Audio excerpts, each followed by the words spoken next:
मेरी तरफ उंगली ना करे, तेरी तरफ उंगली ना करे, मेरी तरफ उंगली ना करे। कि जिस पहचान पत्र की बदौलत एक तड़ी पार व्यक्ति इस देश का गृह मंत्री बन जाता है, मैंने नाम नहीं लिया, मैंने नाम नहीं लिया, मैंने नाम नहीं लिया, मैंने नाम नहीं लिया। आप अपना भाषण जारी रखिए ना। मैंने नाम नहीं लिया। जिस पहचान पत्र की बदौलत एक आम साधारण नागरिक एक तड़ी पार को चुनकर देश का गृह मंत्री बना सकता है। आगे बढ़िए। एक चाय वाला, एक चाय वाला, एक चाय वाला, एक चाय वाला, एक चाय वाला, एक चाय वाला इस लोकतंत्र के अंदर एक वोट के अधिकार से सीधा चाय वाले से प्रधानमंत्री बन जाता है। उस वोटर आईडी कार्ड की कोई अहमियत नहीं। क्या बात करते हो? तड़ी पार कौन है? तड़ी पार कौन है? तड़ी पार कौन है? चाय वाला कौन है? तड़ी पार कौन है? तड़ी पार कौन है? चाय वाला कौन है? मैंने कुछ नहीं कहा, मैंने किसी का नाम भी नहीं लिया।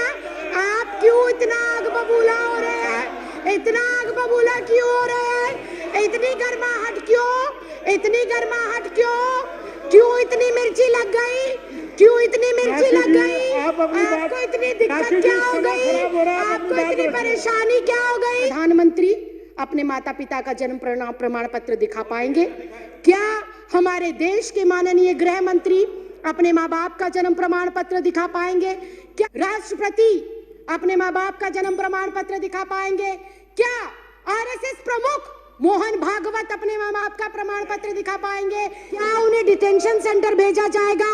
अगर वो लोग डिटेंशन सेंटर नहीं जाएंगे तो इस देश का आम गरीब मजलूब परिवार का सदस्य क्यों डिटेंशन सेंटर जाएगा?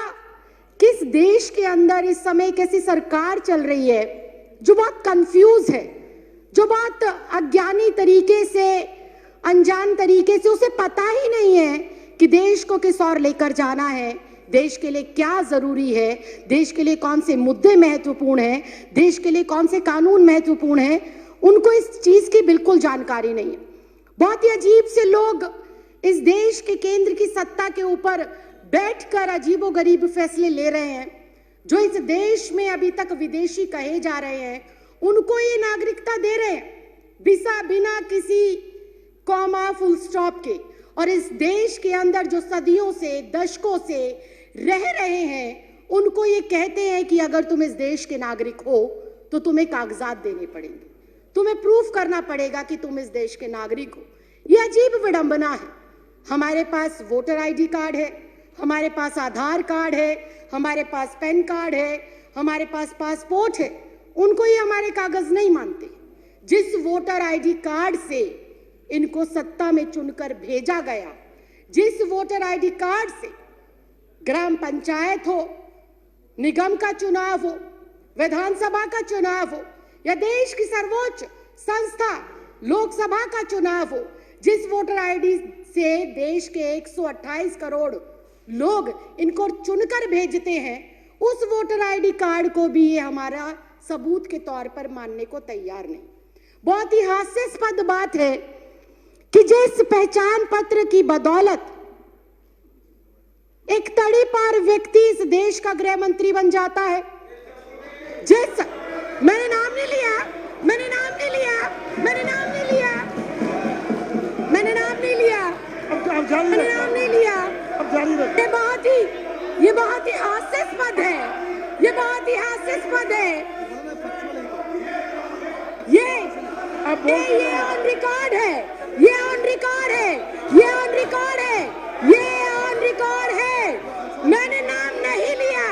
आप अपना भाषण जारी रखिए ना। मैंने नाम नहीं लिया। आप अपनी बात जारी रखिए। मैं अध्यक्ष जी यही कह रही हूँ, मैं अध्यक्ष जी, आप मेरी तरफ उंगली ना करें, मेरी तरफ उंगली ना करें।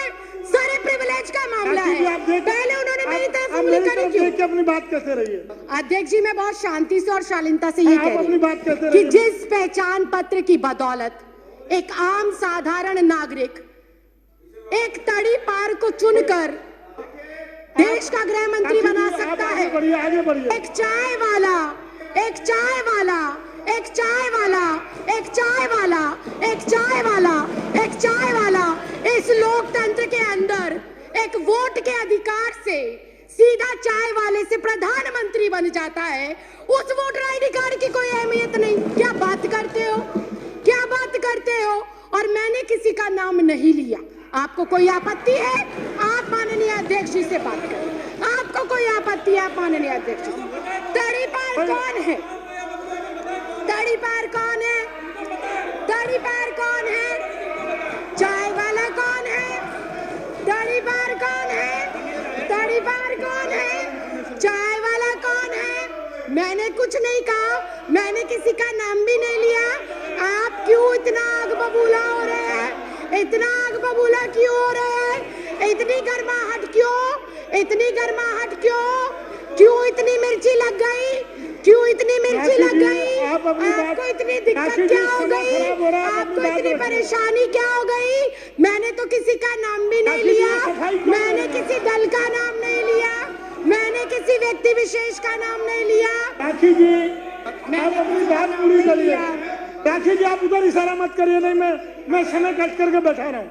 आप इशारा करके बात मत करिए। मैं अध्यक्ष जी, आप मुझसे 2 मिनट के अंदर, आप कोई सफाई ना। लेकिन अगर विपक्ष ऐसे टीका टिप्पणी करेगा, आप बोलते रहिए ना। विपक्ष टीका टिप्पणी करेगा, कैसे चलेगा? आप बोलते रहिए। अनुशासन नाम की चीज है, आप बोलते रहिए ना। आपको किसने? अनुशासन नाम की चीज है, आप उन्हें अनुशासन सिखाइए। करिए प्लीज। मैं अध्यक्ष जी 3 मिनट के अंदर, महज 3 मिनट के अंदर अपनी जो मेरा संदेह है और जो मेरे सवाल है और जो मेरा विचार है, मैं वो आपके सामने रख रही हूँ। मैं अपने बातों को दोबारा रिपीट करती हूँ कि जब एक मतदाता, राखी जी, मैं दोबारा रिपीट करने की इजाजत नहीं दे रहा। जब एक मतदाता अपने मतदान का प्रयोग कर कर मेरे जैसी एक साधारण सी लड़की, 25 गज में रहने वाली लड़की को लोकतंत्र के इतने बड़े मंदिर में भेजता है, तो वो सबसे बड़ा प्रूफ होना चाहिए। बाबा साहब भीमराव अंबेडकर ने वोट डालने का अधिकार सबको दिया, और वो वोट डालने का अधिकार इस बात को सिद्ध करता है कि हम इस भारत देश के नागरिक हैं। मैं सिर्फ इतना कहना चाहती हूं कि 1989 से पहले कानूनन ऐसी कोई प्रतिबद्धता, ऐसी कोई मजबूरी या अनिवार्य नहीं था कि एक कोई भी जो बच्चा पैदा होगा, जो भी व्यक्ति जन्म लेगा, उसका जन्म प्रमाण पत्र बनाया जाए। ऐसी कोई पॉलिसी नहीं थी।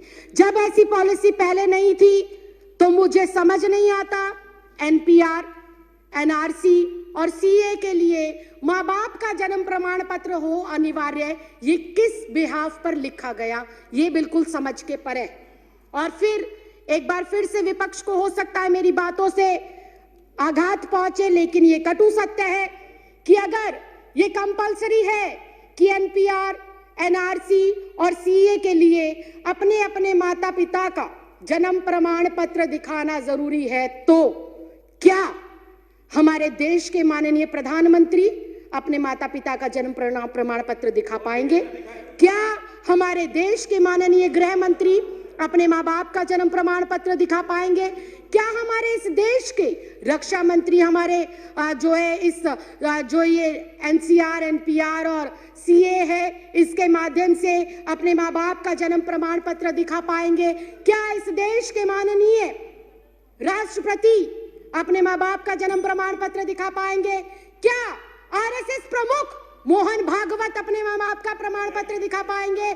क्या श्री एल.के. आडवाणी जी अपने माँ बाप का प्रमाण पत्र दिखा पाएंगे? या माननीय अध्यक्ष महोदय आप स्वयं अपने माँ बाप का प्रमाण पत्र दिखा पाएंगे? अगर ये संभव नहीं है, अगर ये संभव नहीं है, अगर ये संभव नहीं है, अगर ये संभव नहीं है, अगर ये संभव नहीं है, राखी जी, अगर ये संभव नहीं है, तो मैं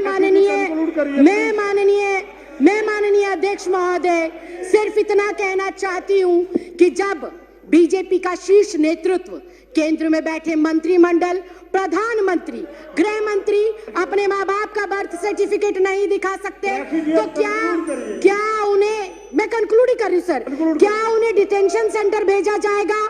अगर वो लोग डिटेंशन सेंटर नहीं जाएंगे तो इस देश का आम गरीब मजलूब परिवार का सदस्य क्यों डिटेंशन सेंटर जाएगा? ये सवाल आज इस लोकतंत्र के मंदिर में मैं आपके माध्यम से केंद्र सरकार से पूछना चाहती हूँ। अध्यक्ष जी, मुझे 2 मिनट दे दीजिए, मैं अपनी बात को खत्म कर रही हूँ। अध्यक्ष जी, मुझे ऐसा लगता है कि एनपीआर, एनआरसी और सीए महज देश की जनता को भटकाने के लिए एक हथियार के रूप में केंद्र सरकार आजमा रही है और भटकाना चाहती है वो अपनी नाकामियों से जनता को। नोटबंदी से देश को भटकाना चाहती है, जीएसटी की जो अभी मार पड़ी है व्यापारियों के ऊपर, उससे देश की जनता को वो भटकाना चाहती है। बेरोजगारी जो पिछले 45 सालों के अंदर सर्वोपरि आंकड़ा इस साल में आया है, उससे देश की जनता को भटकाने के लिए हथियार के रूप में इसका प्रयोग हो रहा है। राइफल सौदा हो गया, दलितों पर अत्याचार हो गया, अर्थव्यवस्था किस तरह से चरमराई हुई है। अध्यक्ष जी, मैं एक लाइन कहकर सर मैं भी रिक्वेस्ट कर रही हूँ, फाइनल क्लोजिंग लाइन कहकर मैं जो है अपनी बात को विराम देती हूँ कि अध्यक्ष जी, ये जो भाजपा सरकार है ये एक संकीर्ण मानसिकता की सरकार है। इस सरकार को जब से ये अस्तित्व में आई है, किसान सड़कों पर है, छात्र सड़कों पर है, महिला सड़कों पर है, पुरुष सड़कों पर है, दलित सड़कों पर है, वकील सड़कों पर है, डॉक्टर सड़कों पर है, इंजीनियर सड़कों पर है।